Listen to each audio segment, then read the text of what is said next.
Okay, why don't we get started? Let's just hold on one sec. See how it's looking. We'll give it another 30 seconds.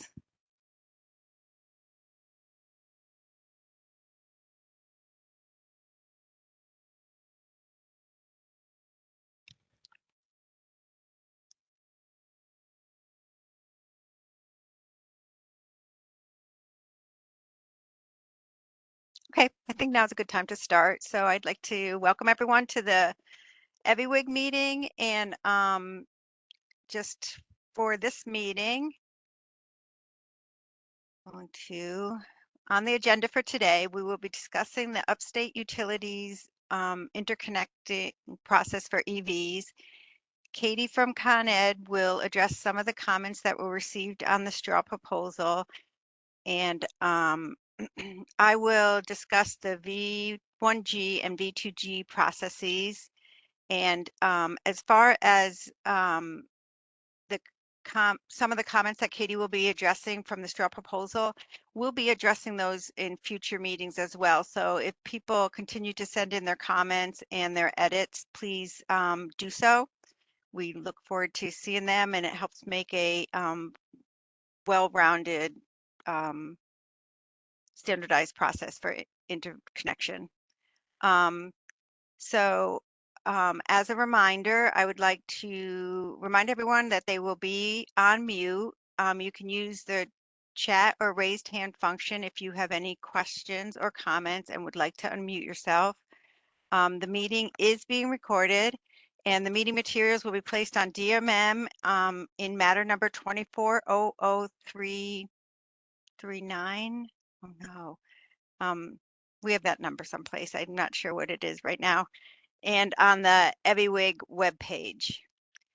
I will now hand the presentation over to Josh to discuss the interconnection process. Thanks, Josh.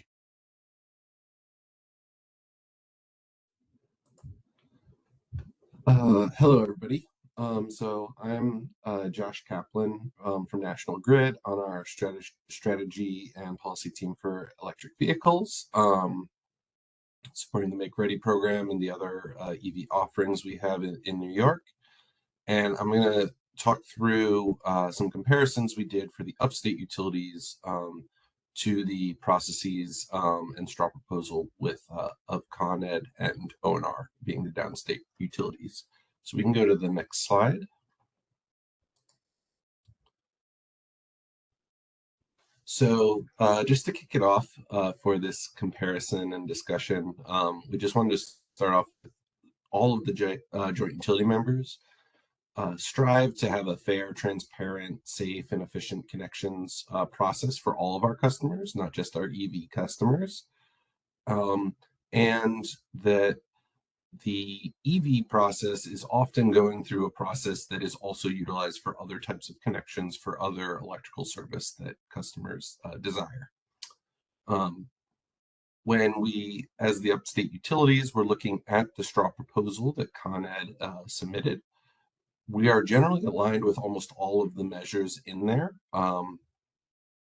Most of these are great best practices to use when working on interconnections with customers. And therefore, they're already, many of these are already in practice with the upstate utilities, as many of them are also in practice with Con Ed and ONR. Two of the areas that were the main exceptions to that general alignment. First was in the section 1.1, which is heavily around some of the batching and reprioritization efforts that Con Ed has taken, really to help them in times of really high customer application demand. So due to the complexity of Con Ed's system that they have in their service territory, as well as having a couple of times of very high volume of applications, they utilize some of those measures to help them fairly and efficiently support the customer base. And the upstate utilities haven't seen that huge surge, I'd say, of applications that need to be sorted through, as well as our systems are generally a little bit more spread out and less complicated to handle multiple requests on close or adjacent piece of equipment. The other piece that's mainly different is around Con Ed's practice of using the EV team to forecast for the service determination team. As you'll see in a minute, it's a little bit different of a process for our teams, so that wouldn't work as well. But also, we haven't seen the as large of swings and valleys in the application load. So our service determination teams have been able to better account for their workloads. Um, so, are there any questions about the upstate utilities and how we've looked at the straw proposal? Feel free to put them in the chat, or you can raise your hand.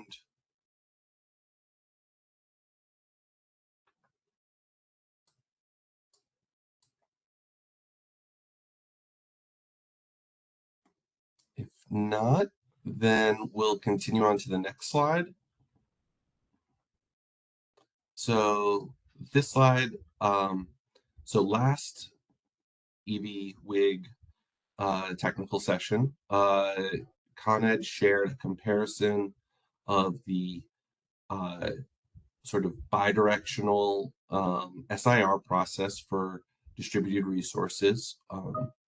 And they also compared that to what is more of their V1G or unidirectional pathway that's more traditional for many EV charging projects that just include EV chargers and there's no bidirectional service. So for this technical session, we decided to prepare a comparison of Con Ed's unidirectional process or the downstate unidirectional process that you see at the top of the screen and the upstate version, which you see at the bottom of the screen.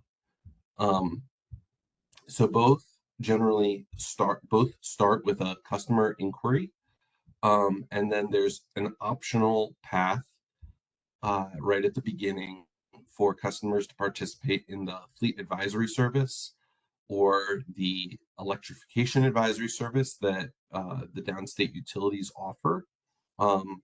Additionally, the upstate utilities don't necessarily have as formal of a process of doing the electrification advisory services as the downstate utilities have. However, we do all tend to provide some sort of pre-screening review to help customers, especially those customers that are exploring a couple of different EV charging locations, such as maybe a business that has multiple locations, or a public charging company that is looking at a couple different options of where they may want to install. So we can take a look at that and see what the grid looks like and what the service may entail from a high level perspective. Next is where sort of the main difference between our processes come in. In the downstate utilities, customers will submit their incentive application and have that reviewed for eligibility prior to their submission of their service application. So every part you see in blue, that is the Make Ready program or the incentive application process. And every part you see in red, that is the service application process. That's for interconnection with the electric ops or customer service determination teams at the companies. We all kind of call them a little bit differently. So in downstate, customer will first get an application eligibility assessment of the Make Ready program. Then they'll go through the service determination process.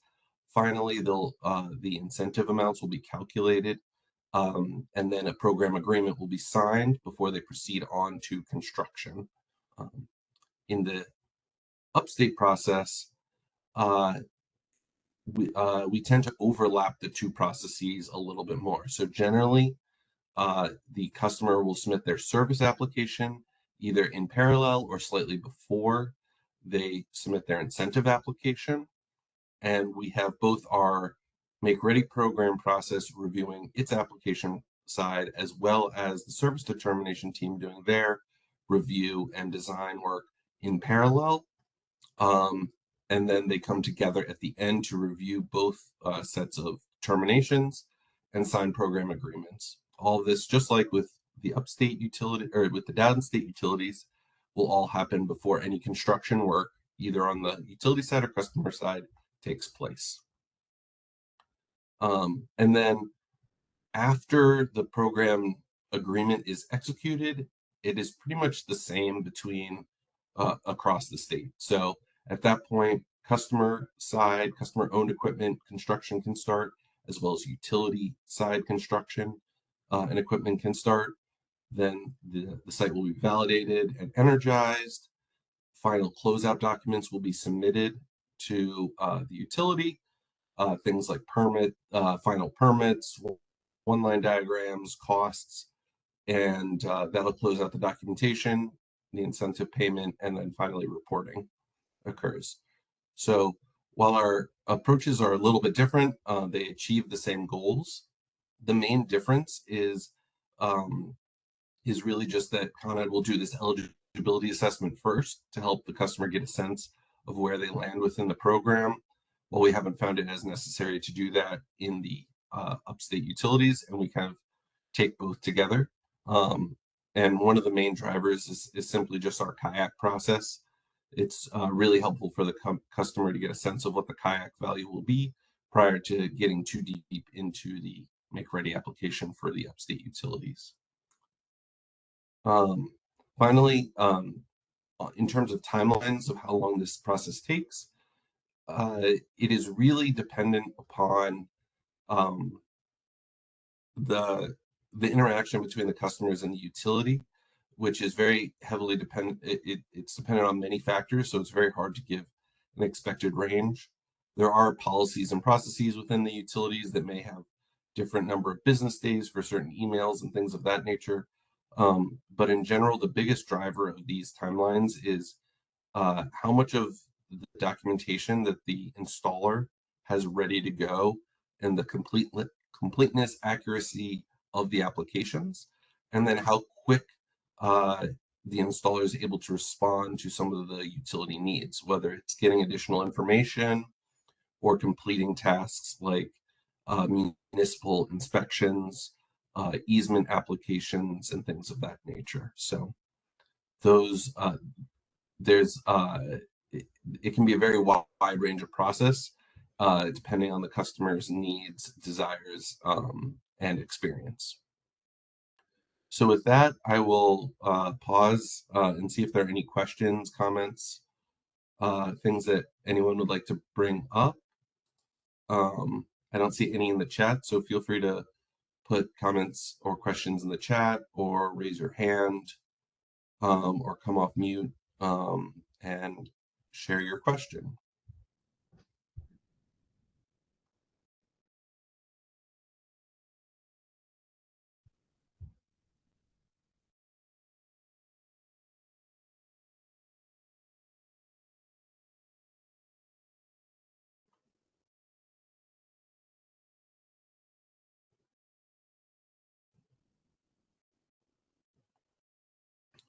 Well, if there aren't any questions, I'll still be on the line. If you think of others later, you can put them in the chat.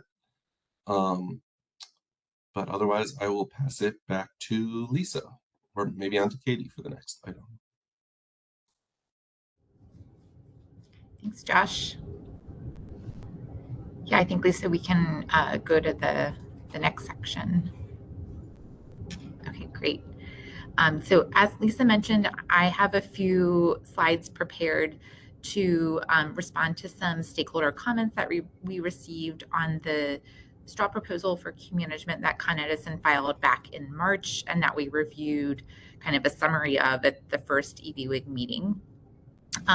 Specifically, the questions that we received that I'll address today asked for examples on how flexible queue management has been used to increase interconnection efficiency and serve the customer.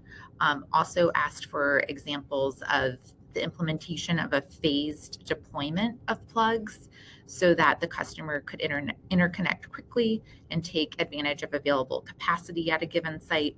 And finally, how load management, or second to last, how load management has enabled efficient interconnection or avoided upgrades, and finally, how just a request for additional info on some of the customer-facing strategies that were alluded to in the straw proposal. So that's what we'll be discussing for the next few slides.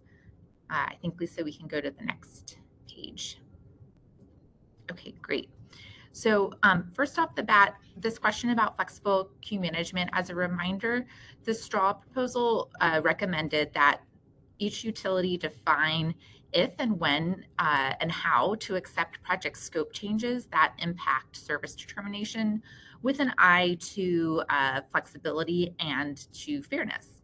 And we'll go to the next part of this slide for an example. And we're sharing an anonymized example here of a participant in the Con Edison Power Ready program that initially planned to install 85 level 2 chargers and 9 DCFC chargers.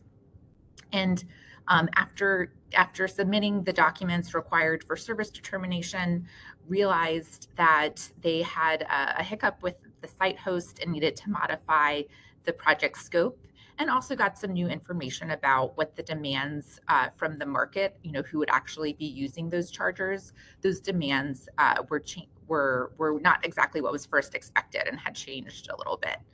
So here we're employing this idea of we want to be flexible and make sure that as many projects go forward to completion as possible. So we modified the project scope and allowed the participant to continue to move forward without having to go back to the beginning of the process. In this case, what the participant needed to do was to scope down the project. So they ultimately decided to install 10 DCFC chargers for a total of 20 plugs in 2 phases. The first construction wave here was 14 DCFC chargers that they earmarked for public charging, and then an additional 6 that they earmarked for fleet charging. And so that those 20 DCFC plugs actually required less capacity than the initial project. And so there was really no slowdown in terms of the utility side of that project moving forward. So that's our example for flexibility. I'll get through a couple more examples and then we can review any questions in the chat. Next slide, please, Lisa. So here we're discussing phase deployment of EV load, where we're considering, if a participant comes to our e-mobility advisory services or fleet advisory services, as it's sometimes called, they may learn that the site cannot accommodate the initial scope of the project without triggering utility site upgrades. And so one of the commenters asked for an example of this, and we'll provide that now. But I do want to flag that if a project decides to phase, where they do one part of the construction project with a battery or any sort of DG component paired with the chargers, then that part of the project would go through a CSER study, which we and the full SIR process, which we talked about at the previous EBWIG. So just a caveat there. Okay, I think we can go to the bottom half of the slide here and look at the example itself. So here in this example, the participant aimed to install 100 L2 plugs at a site and worked with Con Edison's e-mobility advisory services to really understand what the capacity was at the site. They wanted to prioritize speed of installation and make sure that they could bring some plugs online and available for use without triggering utility site upgrades, so that they could prioritize speed. And ultimately, we moved the project forward in 2 phases, or kind of 2 sub-projects. The first had 30 L2 plugs, and no utility site upgrades were required for those 30 plugs. And now the participant will begin to move forward with an additional 70 plugs, where there will need to be some utility site upgrades for those 7B plugs. And in phase 2, in theory, the participant could decide to pair load management, but we're actually going to look at a load management example on the next slide. In this case, no load management was used. Okay, but here we are onto our load management. Thank you, Lisa. Just here as a reminder, when we're talking about load management, we are really talking about load management hardware technologies that are currently integrated into the EV load requests and factored into what the capacity or what the load at the site is, and how upgrades would need to be carried out in order to accommodate that additional load from the customer. Based on Con Edison's policies and engineering guidelines, we do not accept software-only load management technologies. Software load management can be used, but it needs to be paired with hardware for the safety of the grid and to make sure that we're limiting export as needed. So some example technologies that qualify as hardware here are switches, disconnect switches, relays, controllers, rectifiers, circuit breakers, and power cabinets. And then, final reminder, just wanted to caveat that, if load management is paired with any sort of on-site solar storage, that the project does have to go through the SIR process. In this case, it was just load management, hardware, and technology. So we can go to the bottom half of the slide. And we have a public example, NiceBus, a school bus service provider that partners with the New York City Department of Education, was nice enough to partner with Con Edison on a press release. NiceBus wanted to electrify and had some outside grant funding to electrify 25 buses total, and they had in mind to charge 17 at a site in the Bronx. We worked with them and realized that the site could accommodate 80 kilowatts of additional load. That was the capacity available without triggering utility site upgrades. NiceBus worked with Mobility House to implement both a hardware and software solution that ultimately meant that 17 of those electric buses could charge on site without exceeding that 80 kilowatt limit. So the chargers themselves had a nameplate capacity of 268 kilowatts, but we were not exceeding 80 kilowatts at any given time in load taken from the grid. And no utility site construction was required to complete this project. And when the slides get posted, you can even click on the link there on the left to read more about the project. So I'll pause here for questions. Oh, sorry, one more slide, and then we can pause for questions. The last topic, yes, thank you, Lisa. The last topic has to do with examples that were requested for customer-facing strategies that really focus on improving the customer experience, providing smooth day-to-day operations, and proactive sharing of programmatic information. So the first practice that we wanted to provide a little more detail on is the incentive program topic. These are practices that Con Edison has implemented. So just speaking for Con Edison at this particular point, but we do have an assigned assistant program manager. That's somebody who works on e-mobility programs and is available to answer questions of a participant throughout the process of their completing their incentive application, all the way to their having their project interconnected and also getting the payout for the incentive rebates to defray some of the cost of that interconnection infrastructure. One thing to note here is that we assign these assistant program managers by participant. So if we're working with a developer who has maybe 5 projects that are ongoing, they'll work with a single assistant program manager. whereas other parts of the company, particularly when you get into engineering and construction, are organized by geography. But we're really trying to give the customer a single point of contact. And that, as I mentioned, that participant can always go to that dedicated point of contact with questions. Although it's not necessarily, it doesn't prevent the customer from speaking directly with engineering, for example, about a technical matter, as the project progresses into further along the process past the incentive determination phase.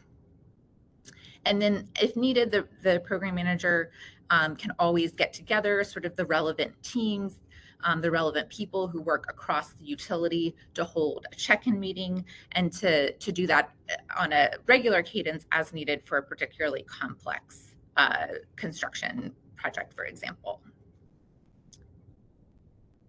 So that sort of covers how we're managing program operations and making that always, having top of mind how we can best serve our customers as they move through our program. The bottom section of this slide, Lisa, if we can go to the next part, really speaks about sort of the proactive communication of program information. And of course, it's good to have someone you can always go to with questions, but it's also good to have self-serve information that someone can come to on their own time, especially for a participant that maybe hasn't gone through an interconnection before, or hasn't worked in EVs before. So we are hosting webinars on a regular cadence at Con Edison. It's a monthly cadence. Other utilities have these similar opportunities for developers to come and ask questions. We'll uncover important updates. For example, if incentive levels change, we'll give them that update during these monthly calls. We also keep a website that's updated on the regular. It includes training videos. It includes required document checklists, a whole host of resources that help a participant move through our program as efficiently as possible. And again, it's linked here for the audience to, after the slides are posted, for the audience to review. And then finally, we have started hosting recently some in-person events. So these are really almost like workshops where our participants, especially developers with multiple projects, may decide to come and make sure that they're getting a deep dive and understanding how the whole process works. It's another chance to ask questions. It's a chance to meet some of the experts from across the utility in person. So a developer who came to this event in April, for example, could meet someone who works in customer engineering. They could meet someone who works on the incentive side. They could meet someone who works on the construction side. So they have a whole range of opportunities to learn. So I'm going to pause there because those sort of spoke to the specific questions that we received in some of the comments, and I'll check if there are any questions from the group.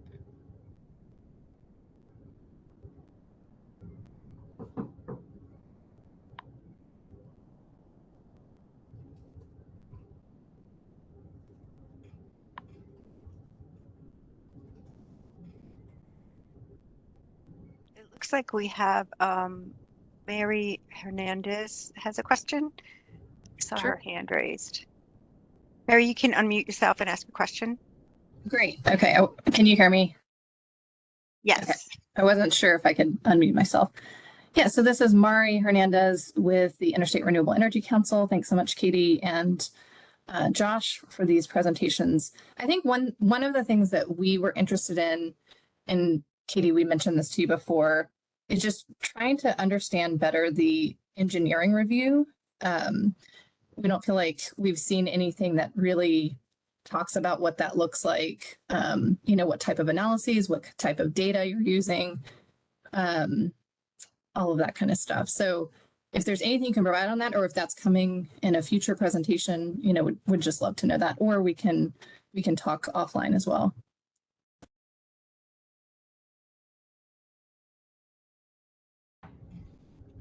I do think that, some of that is going to vary by utility, because each utility has its own engineering standards. But, like I can speak to, something high level that might help, for Con Edison, just to give you an idea. When we do an interconnection for a V1G project, we're using a PVL model, the poly voltage load flow model. And we're really just we're studying what the load is on a peak summer day to understand how that new project is going to require the grid to work.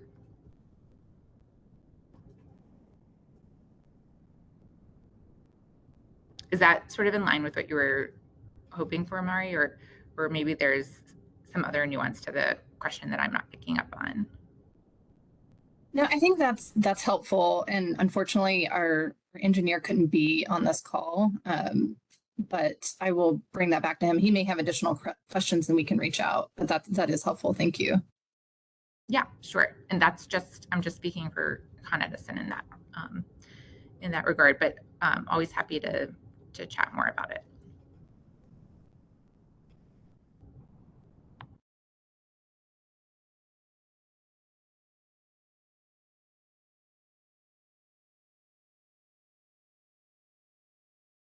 I don't see any more hands or anything in the chat. But I'm wondering, Katie, if Mari does bring these questions back to you, if you'd want to share them with the group. I know it's just a Con Ed thing. Maybe we can share it with the JU, and each question can be answered, by upstate versus downstate, or however things are split between those engineering reviews, to share with the full group, because I'm sure there are other participants in here who are interested in what that process looks like.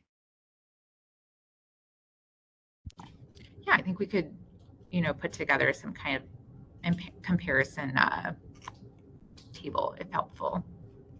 And we do have sort of JUI technical engineering coordination groups.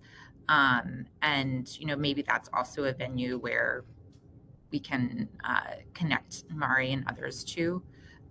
When I think, Mari, your colleague Midhat might have some of the technical questions too. So that's another venue. Which one? You said that was a JU-wide engineering technical. Is it a separate working group? We do. I mean, among others, the one that I think is relevant here is there's an interconnection technical working group, the ITWG. So that's okay. That's a place where you could sort of also get a JU wide view into some of the technical requirements. Got it. Okay. Thank you. Any others? Oh, okay. I'm coming up.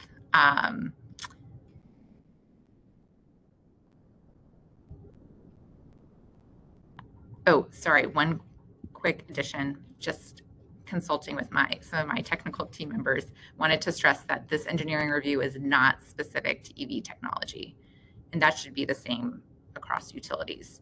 It's, any new load request is studied the same way.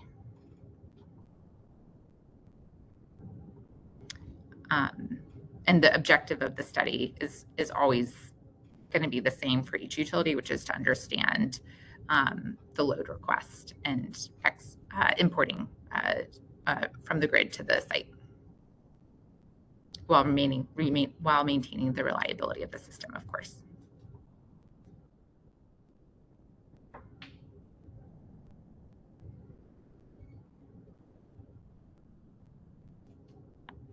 Okay, thanks, Katie. I think we're all set. Not seeing any other chats or hand raises, so we'll move on to my portion. Oh, I think I have one more interlude. Sorry. No, it's fine. So this was another stakeholder question just in a different sort of category in follow-up from our last presentation around comparing V1G to versus V2G interconnection. And there is actually some more technical information here that might be helpful. So we can go to the next slide, Lisa. So just wanted to sort of categorize here, both from an analysis standpoint and from a process standpoint, battery studies, including when paired with vehicle to grid technology, require more complex analysis and additional steps in the interconnection process than a V1G study. So just summarizing a little bit of that on the analysis side, when interconnecting a battery storage system, there's going to be a broader scope of analysis that's done than the analysis to connect a load only V1G project. So the battery or DG study would account for power export capability in addition to accounting for new load. So because of this accounting for power capability, there's the need for a SCADA equipment analysis for SCADA equipment, and that adds additional analysis that has to be done as part of the DG interconnection. V1G projects, of course, conform to more traditional models where we're just looking at the load. And then in addition to kind of the broader scope, there's also a different types of analysis that have to be done with DG and battery interconnection studies. Again, the power export function is really adding to the types of analysis that need to be carried out.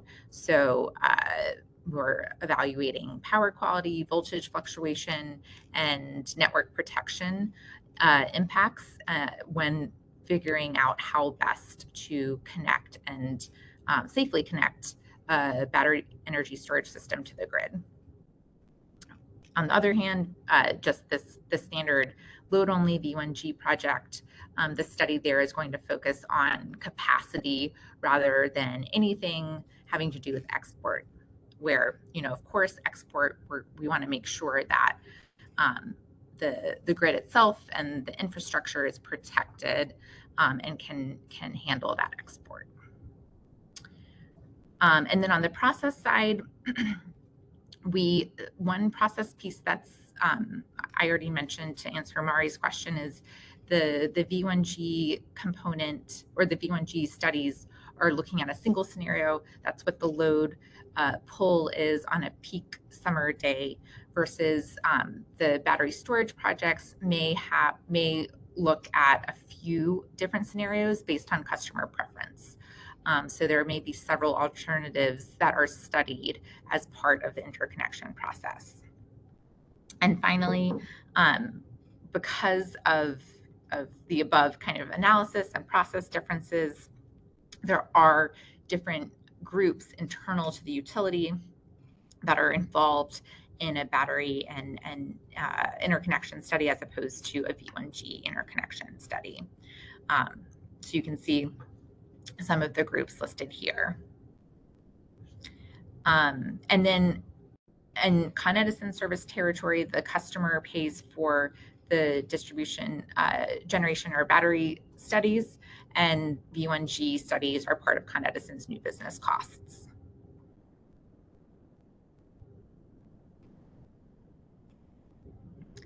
So a little more for the technical folks on the team, and all right, hopefully you can pass some of this to Midhat.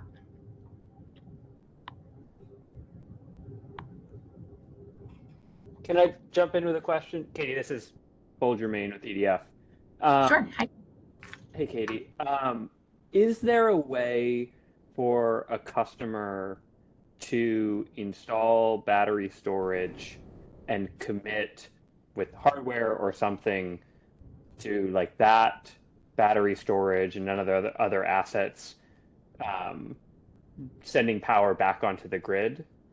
I'm just thinking of a situation where if a customer, wants to install battery storage to manage their charging, but is not interested in V2G at all or using the batteries to arbitrage energy or anything, then that situation could look a lot more like V1G than V2G, and maybe doesn't need the full study of like V2G just because there's a battery involved.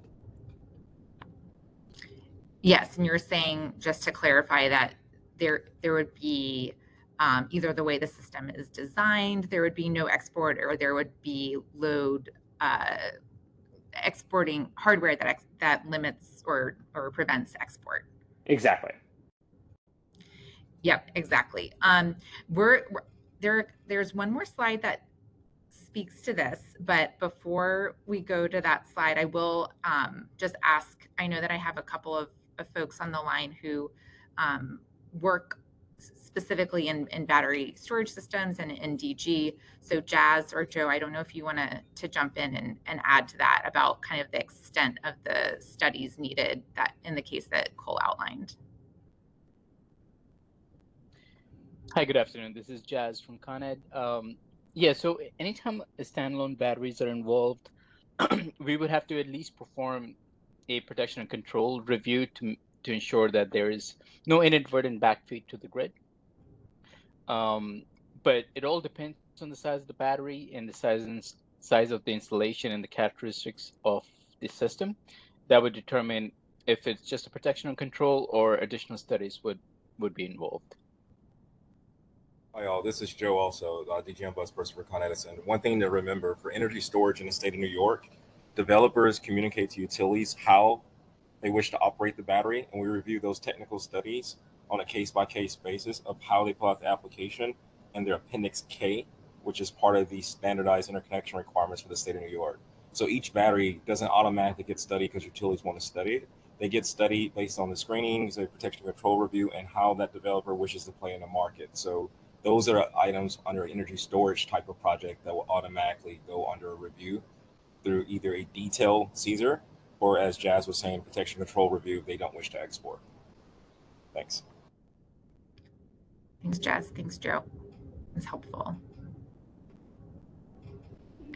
Just one clarifying question on that. The protection and control review that all batteries go through, does an EV need to go through that? If you're just installing a charger in an EV? No. You mean like the battery in the car? No. Yeah, so what's the difference? I mean, it's a battery. It's a giant battery that can pull from the grid or send power back onto the grid. Is there like an engineering difference that means you need to have that review because it's a stationary battery? And it's because the charge or the if the charger were bidirectional and we're using energy from the car battery, then it would go through the SIR process. Right. But I'm saying a situation where you want to put in a stationary storage battery that is physically prevented from sending power back onto the grid. That situation looks a lot more like a unidirectional EV charger and an EV plugged into it than a battery that is participating in the energy markets. Yeah, I hear what you're saying, Cole. I think, Lisa, can we go to the next slide just for the visual?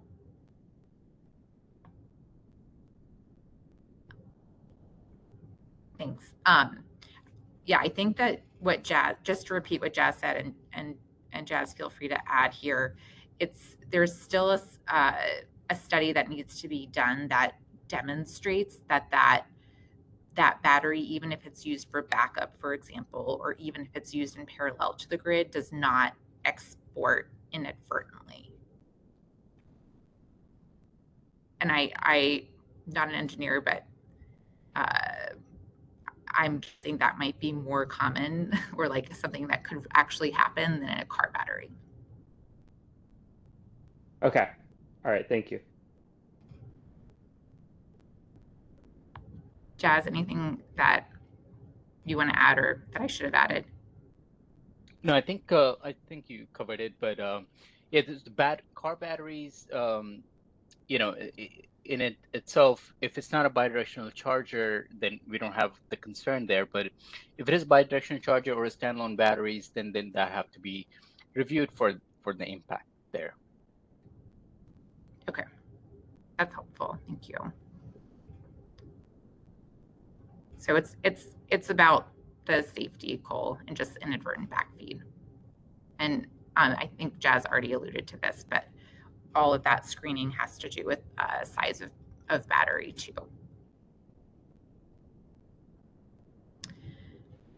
Okay, this slide, just as a recap, Cole like really read my mind, our minds, for the folks who helped develop these examples. But there are several, everything that we talked about on the previous slide, the full Caesar study, the study of export is really captured on the leftmost column here, where you have a charger and car, or charger and car and battery that is expected to export and potentially take advantage of either.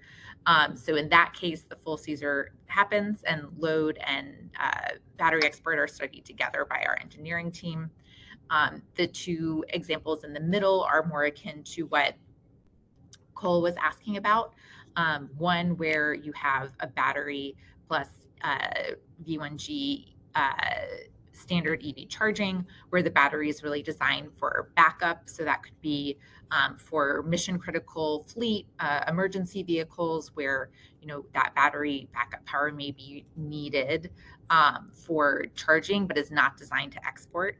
And then the other example here, the battery is also expected to only operate in parallel with the grid. So there, maybe not as not the use case for emergency, but maybe a use case where a public charging station wants to use the battery to take advantage of commercial managed charging and different rates at different times of day, or to make sure that it can accommodate rush hour traffic without drawing more from the grid than it would during a non-peak time.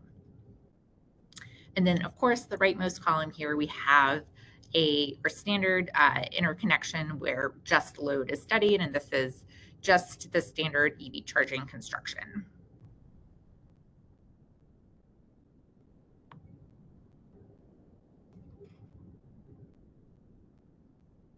Jackie Puro has raised her hand. Sure. Okay. Go ahead, Jackie. Yeah, thank you. I have two questions.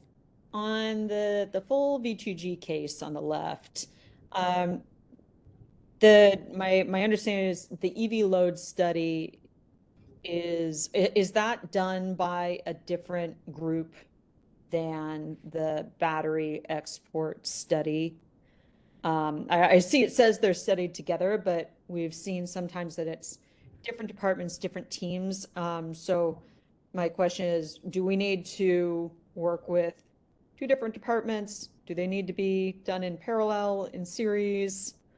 Can you expand a little bit on that?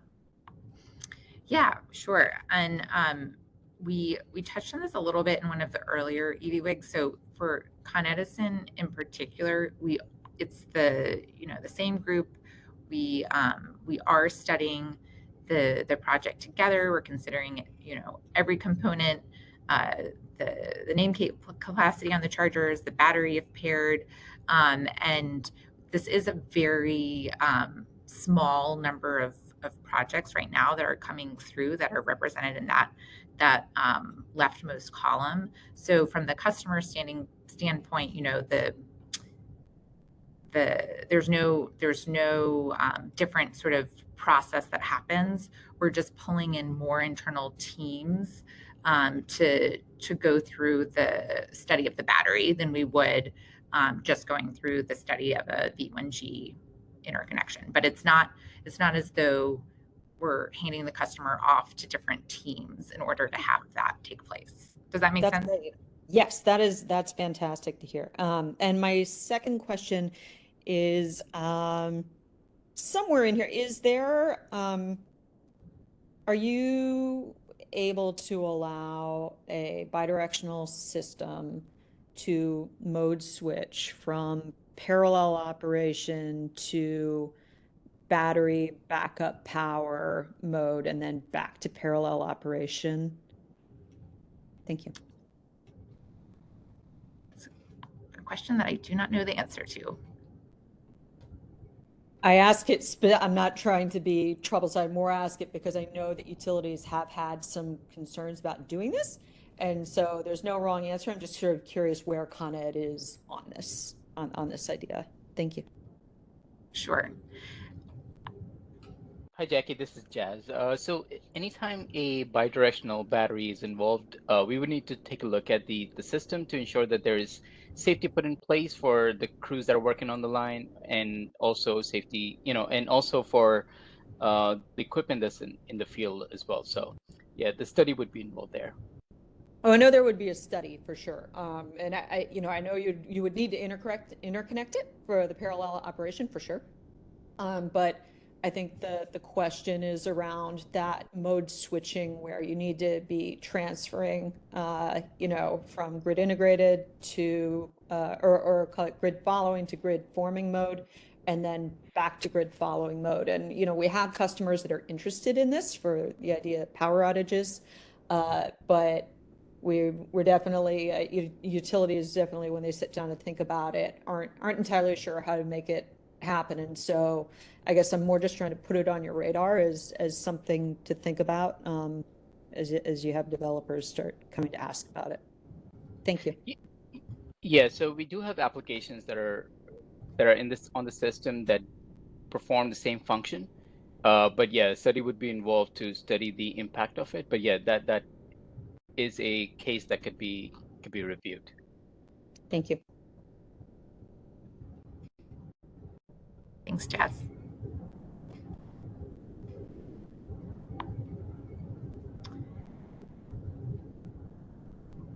Okay, I think I can hand the microphone back to Lisa if there are no more hands.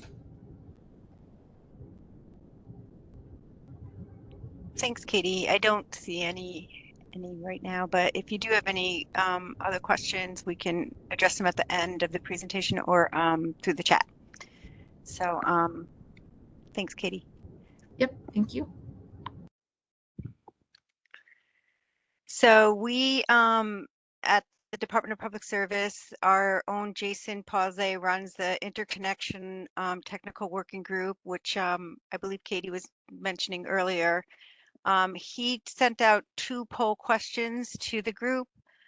It was, do the utilities believe EV V1G and V2G should be included in the existing SIR process or handled as part of a separate process? And how would each utility handle the V1G and V2G applications today? And the second question was, should there be a separate application process for V1G and V2G applications? For example, should the V2G be part of the SIR process and V1G be a separate process?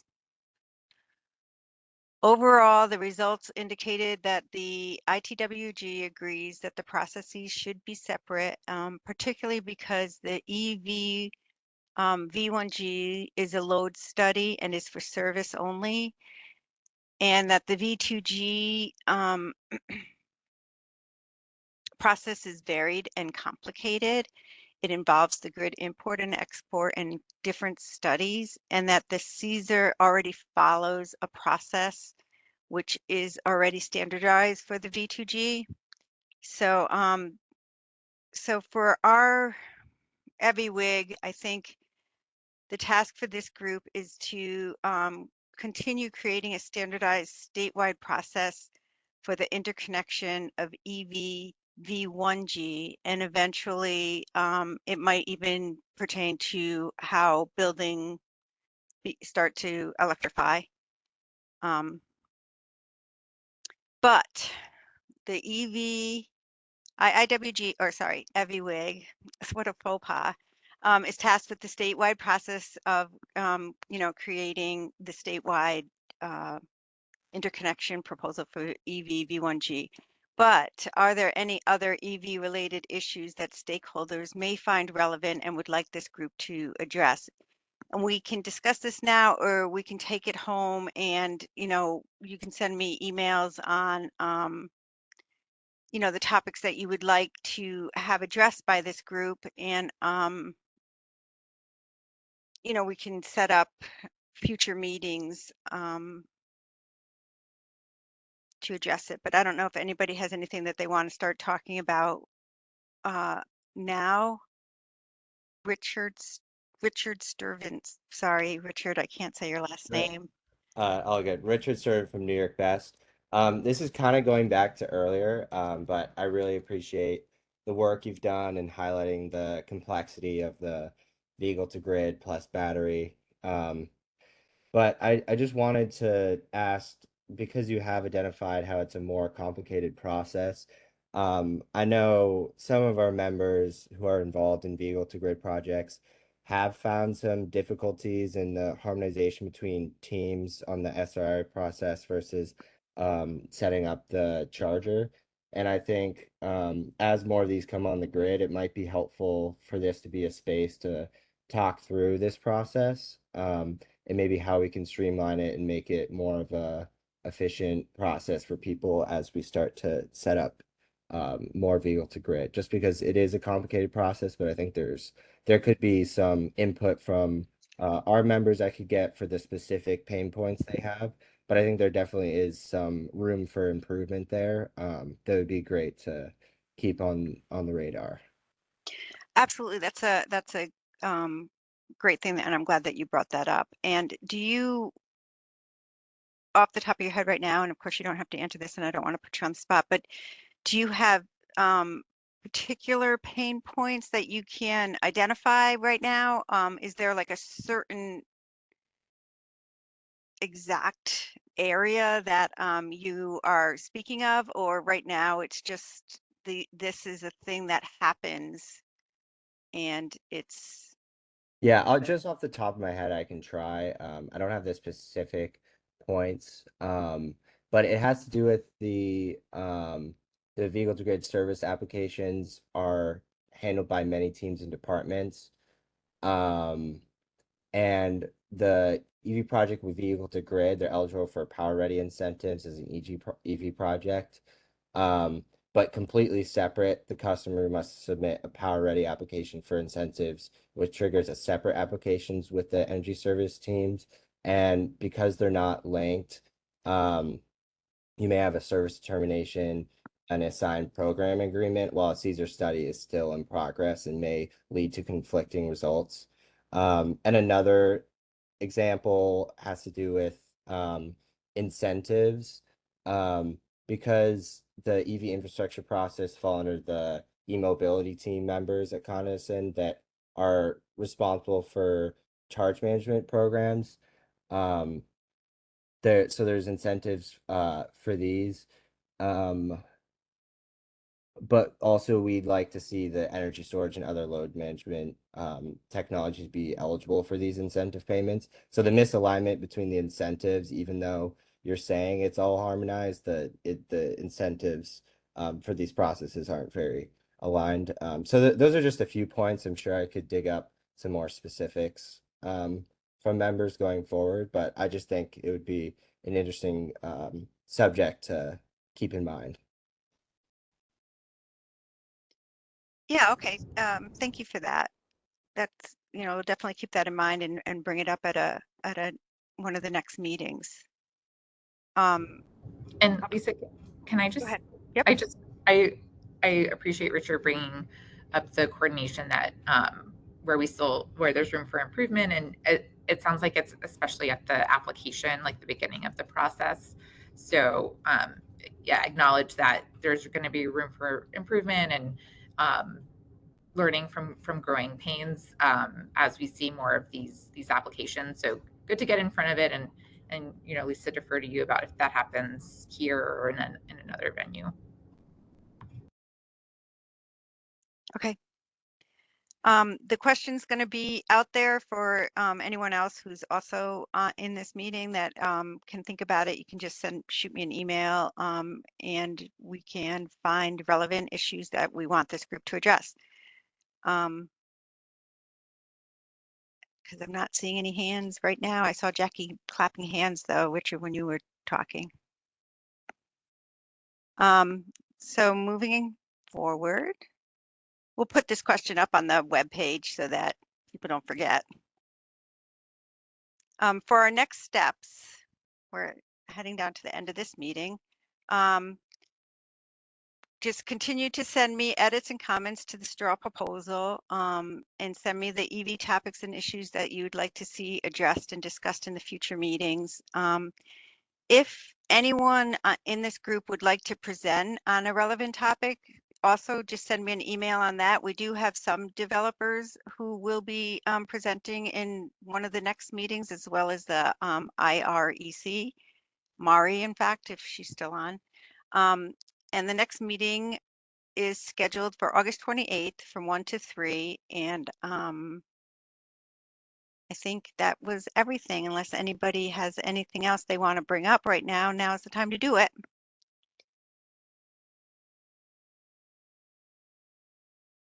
I'd like to thank our presenters today, Katie and Josh. It was very helpful and informative. And I guess we're all set here. Have a great weekend, everybody.